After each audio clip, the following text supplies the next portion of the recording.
कहते हैं तो माँ है, बीवी है, बेटी है, तो हर रूप में एक कहानी नई सी है। चाहत की मिट्टी में ख्वाबों की खुशबू।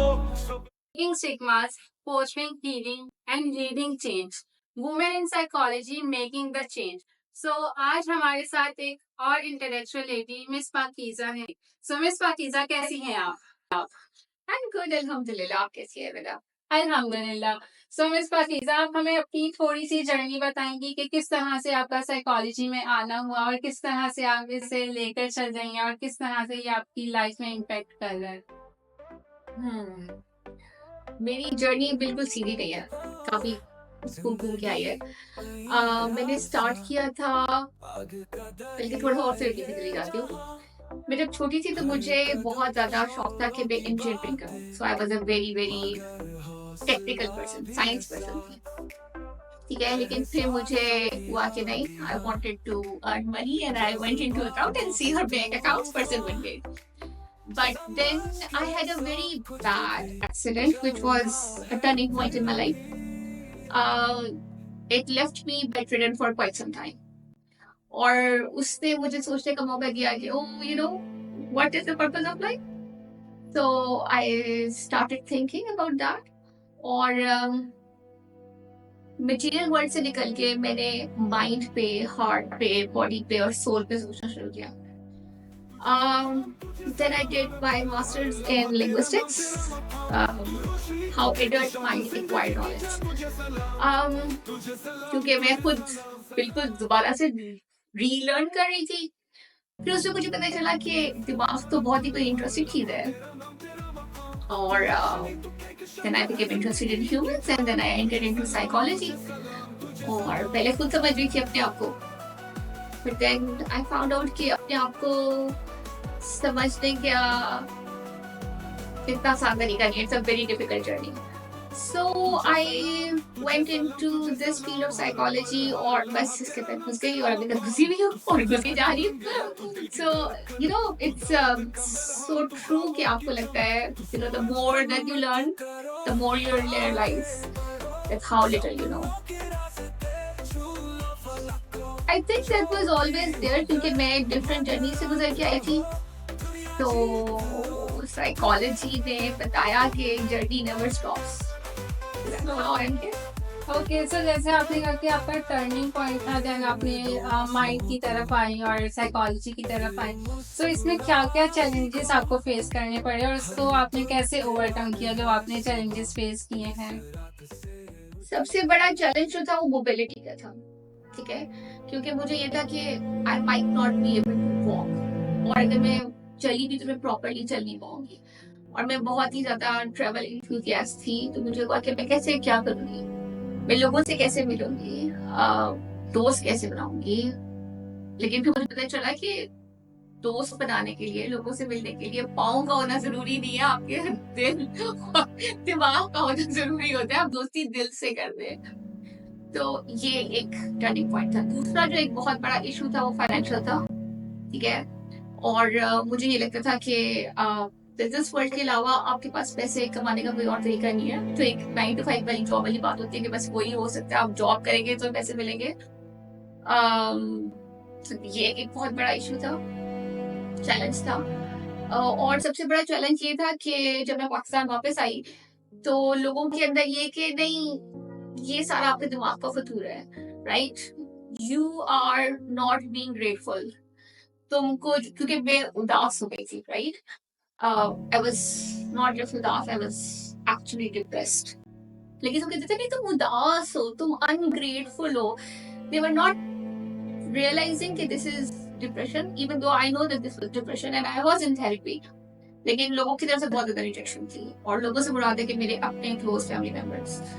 तो मैंने कहा कि ठीक है, जब मुझे किसी से नहीं मिलता तो मैं खुद ढूंढ लेती हूँ। And that's why I started psychotherapy, like learning about psychotherapy. So there I came to know कि नहीं, इसके जरिए मैं पैसे भी बना सकती हूँ। It's not like that bad. Obviously it's not a money making field, आप इसमें healing के लिए आते हैं, लेकिन you can at least support yourself. Okay, so जैसे आपने कहा कि आपका एक फेस था डिप्रेस्ड वाला, आप थेरेपी भी ले रही थी। सो जब वो आप थेरेपीज ले रही थी और उस पे आपको जो क्रिटिसिज्म मिला था उसका इफेक्ट आपकी हेल्थ पे हुआ था, लाइक फिजिकल और मेंटल हेल्थ पे, और उससे फिर आपने कैसे ओवरकम किया? I think my therapist was a big support. Okay, ठीक है. Also learning was a big support. कि जब आपको इतने ज़्यादा नॉलेज मिलता है और आपको पता चलता है कि आप ही अकेले नहीं हैं और जो कुछ आप सोच रहे हैं वैसा और लोग भी सोच रहे हैं, क्योंकि उस वक्त तो आपको लगता है ना कि you are the only one who is going through that. So psychology पढ़ने से मुझे ये पता चला कि नहीं, you know, there are people who are feeling or suffering or going through the same experience. So that was a huge, I would say, support and a resource. But I must confess here कि हम usually समझते हैं कि हमारे घर वाले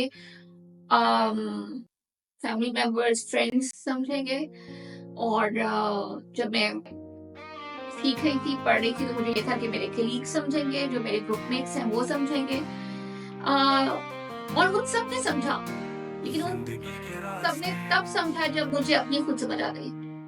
So first I have to connect with myself, right? So now if somebody look at me now and they ask कि क्या है, so मेरे पास बहुत strong family support है, friend circle है, सब कुछ है.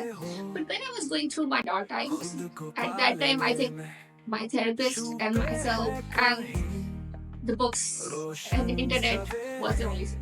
ओके, आपके जैसे बैड टाइम में आपके पास कोई नहीं था, तो उस टाइम आपका कोई रोल मॉडल बना था कि लाइक जैसे आपने थेरेपिस्ट का ये बात की है, तो ऐसा कोई पर्सन जिसे देख के आपको मोटिवेशन आई हो कि नहीं अब मुझे भी जो है इस पे वर्क करना चाहिए और इस फील्ड में आना चाहिए? सबसे बड़ी मेरी मोटिवेशन मेरी अपनी ट्यूटर थी.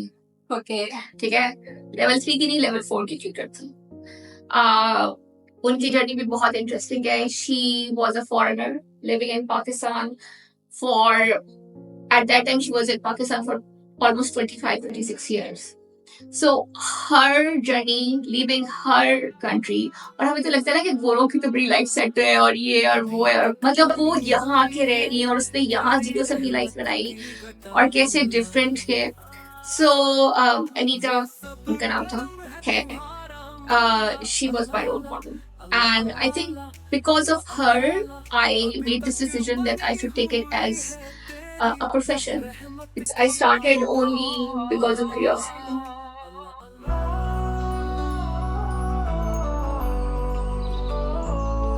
जो औरत है तो माँ है, बीवी है, बेटी है, तो हर रूप में एक कहानी नई सी है. ओके, सो क्यूरियोसिटी वो डेवलप जब हुई तो आपने अपनी इस फील्ड को किया. सो इसमें भी ऑब्वियसली आपके फिर अगेन चैलेंजेस आए होंगे, लेकिन आपके माइलस्टोन्स क्या हैं इस थ्रू आउट द जर्नी में? आपको क्या लगता है कि आपके क्या माइलस्टोन्स है जो आप इम्पैक्ट दे रही हैं अपनी कम्युनिटी में या फिर सोसाइटी में? So एक तो मैंने आपको कहा जो मेरी ट्यूटर थी, ठीक है, not my therapist. And the other person was my therapist. He was a big support. और अगर आप माइलस्टोन्स की बात करती हैं तो मुझे लगता है कि जो मैंने अपना पहले मास्टर्स किया, ठीक है, उसमें मेरा बहुत ज़्यादा इंटरेक्शन हुआ. मेरी जो रिसर्च थी वो थी टर्किश लोगों पे जो कि पाकिस्तान में पढ़ने आए हैं, ठीक है, तो उनको क्या चैलेंजेस फेस होते हैं. और उसमें there was this one person जो कि मेरे साथ रिसर्च कर रहे थे. I think he was a big help. He Saifullah, if you're listening, Saif, you were a huge help. फिर मुझे लगता है कि मेरे बच्चों की मुझे बहुत ज़्यादा सपोर्ट रही है. उनकी लाइफ में जो चेंजेस आए और जिस तरह से मैं देखती हूँ कि मुझे I am a very proud mom कि, और मैं अक्सर अपने बच्चों की तारीफें नहीं करती हूँ बिकॉज मैं कहती हूँ कि नहीं तेरा नजर लग जाएगी काइंड ऑफ वाली सी. But they have been a huge support for me. तो उन्होंने डिसीजंस लिए, और वो जितने ज़्यादा ग्राउंडेड एडल्ट्स हैं, अल्हम्दुलिल्लाह both of them are grown up now, तो जिस तरह से वो अपने डिसीजंस ले सके, मुझे वो लगा कि okay whatever I am doing it right. वरना एज अ मदर हम सबको ये होता है कि अच्छा आपने कुछ गलत कर लेकिन जब मैं अपने बेटों को दूसरे बच्चों से कंपेयर करती थी या दूसरी मदर्स की बातें सुनती थी और मैं देखती थी मेरे बच्चे तो ऐसे नहीं है, मुझे लगता कि अच्छा जो कुछ भी हो रहा है सही हो रहा है। वो एक बहुत बड़ा आई थिंक माइलस्टोन था। उनके माइलस्टोन्स मेरा माइलस्टोन बने, and I am immensely proud of my kids। बहुत बहुत मैं खुश हूँ अपने बेटों से। there are things, मतलब उनको नहीं लगता, मैं भी डांट पड़ती रहती है, लेकिन वो जो चीज है उससे एक सेटिस्फेक्शन होती है कि आप जो कुछ कर रहे हैं सही कर रहे हो। और yes, and every course, every new training, every workshop is a milestone in learning and growing, and journey is still continuing. So plenty of them, but yeah, these people are very important. Okay, जैसे आपने कहा कि आपके बच्चे माशाल्लाह से अब grown up है, सो आजकल की हमारी जनरेशन में आप एज अ थेरेपिस्ट आप भी देखते होंगे कि कितने ज़्यादा हमारे जो यंग बच्चे हैं उनकी वेलबींग के ऊपर अफेक्ट होता है। सो बीइंग अ थेरेपिस्ट आप उनके लिए क्या सजेस्ट करेंगी, और उनकी मेंटल हेल्थ किस तरह से आपको लगता है कि हमारी यंग जनरेशन की जो है वो अफेक्ट हो रही है? देखिए, बहुत ही खिसा पिटा तक या उसी से जुमला है कि सोशल मीडिया की वजह से बहुत बुरी तरह से इफेक्ट हो रही है। I am so sorry to say that, लेकिन ऐसा हो रहा है। और मेरा जो बड़ा बेटा है उसका अभी भी इंस्टा अकाउंट नहीं है। ओके, ठीक है। और छोटे ने आई थिंक कोई 2 साल पहले इंस्टा अकाउंट बनाया था। ठीक है। और उसका फेसबुक पे अकाउंट नहीं है। ओके, सही बैलेंस करके चल रहे हैं। या सो मुझे लगता है कि ये जो चीज है बहुत ज्यादा हमें दूर कर रही है। ठीक है। बिकॉज बीइंग पेरेंट्स ऑल्सो हम भी इतने ज्यादा इन्वॉल्व होके डिजिटल वर्ल्ड में कि हम रियल लाइफ में जो कुछ हो रहा है उसको नहीं देख पा रहे। सो मच सो कि आपकी ट्यूशंस, आपके लेक्चर्स, वो सब कुछ जो है आपका ऑनलाइन हो रहा है। तो वो पर्सन टू पर्सन इंटरेक्शन जो है उसकी वजह से मुझे लगता है कि मेंटल हेल्थ बहुत ज्यादा इफेक्ट हो रही है। जो कुछ भी हम देख रहे हैं स्क्रीन के ऊपर वो रियल लाइफ नहीं है, लेकिन जब हम उसको बार बार देख रहे हैं तो हमें लग रहा है कि यही रियल लाइफ है। ठीक है। वो आपने मीम्स भी देखे होंगे ना कि वो चीज को ऐसे करके कह रहे होंगे कि कटी क्यों नहीं, क्योंकि उन्होंने तो यही देखा है, उनको क्या पता कि चुनी से कट के कट आया। राइट। सो वो शॉर्टकट वाली चीज जो आ गई है बच्चों में, और बिकॉज उनको तो रेडीमेड नजर आता है ना, वो 3 मिनट की वीडियो के पीछे 3 घंटे का काम हुआ होता है। दे डोंट नो कि उसके पीछे 3 घंटे का काम हुआ है। तो वो जो चीज है मुझे लगता है बहुत इफेक्ट करी है। और I am a great believer and supporter के बच्चों को, खासकर छोटे बच्चों को जितना स्क्रीन से दूर रखा जाए उतना अच्छा है। मतलब टैबलेट्स और फोन से दूर की बात है, मेरे ख्याल में बच्चों को टीवी भी नहीं दिखाना चाहिए। औरत है तो माँ है, बीवी है, बेटी है, तो हर रूप में एक कहानी नई सी है। रूप में एक कहानी नई सी है, नई सी है, नई सी है। तो हर रूप में एक कहानी नई सी है। चाहत की जिंदगी नहीं है आसान, आग का दरिया है ये जहां, हर कदम पे शोलों की बातें, मगर हौसला भी है साथ। ओके, सो जैसे हमारी आजकल बिल्कुल साइंटिफिक और हमारा जो इन्वायरमेंट है वो हमारा थोड़ा साइंटिफिकली जा रहा है। So what do you think कि हमें अपनी जनरेशन को थोड़ा सा इसकी तरफ भी लेके जाना है और हमें इनोवेटिव भी उनको लाइक हील करना चाहिए, बिकॉज हमारे इमोशंस और फीलिंग्स बहुत ज़्यादा हम सप्रेस भी हमारे यंग बच्चे कर रहे हैं। सो उससे किस तरह क्रिएटिवली हम उनके जो सप्रेस्ड इमोशंस हैं उनके ऊपर वर्क कर सकते हैं? देखिए, अगर आप साइंस और टेक्नोलॉजी की बात करिए ना, तो डेवलपिंग माइंड को साइंस और टेक्नोलॉजी नहीं चाहिए, उसको लव केयर सपोर्ट चाहिए। ठीक है। उसको अनकंडीशनल लव चाहिए। आपकी डिवाइस जो है वो नहीं दे सकती है। तो टेक्नोलॉजी में भी 10, 11, 12 साल के बच्चे को उसकी जरूरत होगी, उससे पहले वाले बच्चे को नहीं है। तो कि आपका छोटा बच्चा जो है वो कोडिंग सीख ले, ये सीख ले, मेरी जाती राय इससे एग्री नहीं करती है। इमोशनली हमें कैसे सपोर्ट करना चाहिए? ऑब्वियसली इमोशंस तो आप बॉडीली ही एक्सप्रेस कर सकेंगे ना। तो अगेन मेरे ख्याल में रियल लाइफ में इन पर्सन कांटेक्ट बहुत ज्यादा होना चाहिए, और पेरेंट्स का और आपके जो क्लोज फैमिली मेंबर्स हैं उनका बहुत ज्यादा होना चाहिए। That's just my opinion. I think that's how we can give a system to regulate emotions. क्योंकि जो कुछ हम स्क्रीन पे देख रहे हैं वो रियल इमोशंस ही नहीं है। बिल्कुल बिल्कुल आपने लाइक, और आज तक हमारी जो यंग जनरेशन है उनको इस चीज की इतनी ज्यादा नॉलेज नहीं होती, वो उसी चीज को रियल वर्ल्ड समझ रहे होते हैं। सो हमारे जो यंग बच्चे हैं, बिकॉज यंग बच्चियां, उनकी ऊपर भी उनकी जो मेंटल हेल्थ है वो बहुत ज्यादा अफेक्ट होती है, बिकॉज उनकी फैंटेसी और वो सारी चीजें चल रही होगी। सो हमारी जो यंग बच्चियां हैं, जो वुमेन है और यंग गर्ल्स हैं, ऑल्दो वो स्कूल गोइंग है, यूनिवर्सिटी है या फिर प्रोफेशनल लाइफ को भी स्टार्ट करें, सो उनके लिए आपका क्या मैसेज है? My message is that first of all believe in yourself, right? अपनी इंस्टिंक्ट्स पे बिलीव करना सीखें, क्योंकि हमारे अंदर एक पैमाना मौजूद है जो कि हमें बताएगा कि हम क्या सही कह रहे हैं, क्या गलत कह रहे हैं। और दूसरा ये कि बिल्कुल ब्लैंकली अपने ऊपर बिलीव नहीं करें, ठीक है?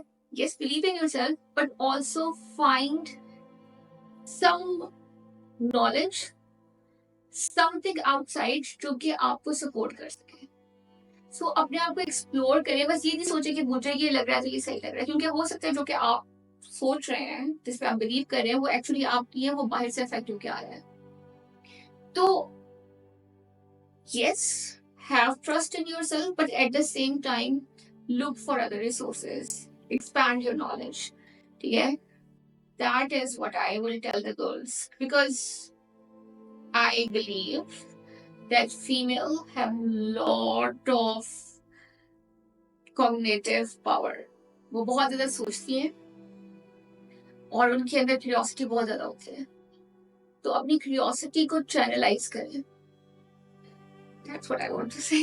Thank you so much. So आज हमारे साथ इंटेलेक्चुअल लेडी मिस पाकीज़ा, उन्होंने बहुत अच्छी बातें की, और मेनली जो फोकस है कि खुद को समझे, खुद पे ट्रस्ट करें, बट अपने आप को ज्यादा दूसरी सोर्सेज के ऊपर भी हमें वर्क करना है और उनको भी देखना है। So thank you so much. अल्लाह हाफिज।